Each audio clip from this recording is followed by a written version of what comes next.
Judas, capítulo 1, único capítulo, né? Versículo 11, que diz assim: Ai deles, pois seguiram o caminho de Caim, buscando o lucro, caíram no erro de Balaão, e foram destruídos na rebelião de Corá. Essas igrejas, que não são igrejas falsas, que estão vivendo no caminho de Caim.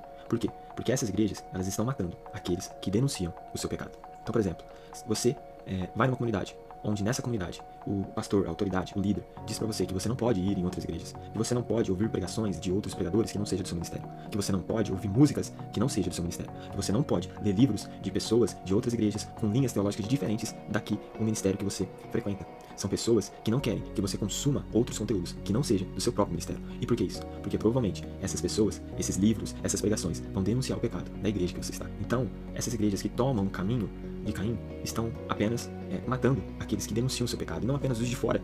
Então eles não falam apenas mal das outras igrejas, de teólogos, de outros pregadores, mas eles matam aqueles que se levantam contra eles dentro da sua própria igreja. Eles matam seus próprios membros. Quando algum membro enxerga algum erro em um pastor, em um líder, e ele se levanta para denunciar o erro desse pastor, ele ouve que ele não pode se levantar contra um homem ou um ungido de Deus.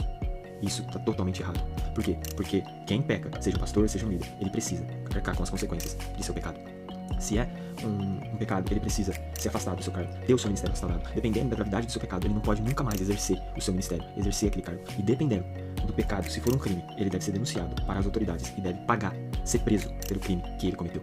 Mas eles não querem que você denuncie o pecado deles. Então o que eles vão fazer? Eles vão te matar. Eles vão dizer que você é um revoltado, que você é um rebelde e que você está denunciando um ungido de Deus. Então fuja e corra desses tipos de igreja.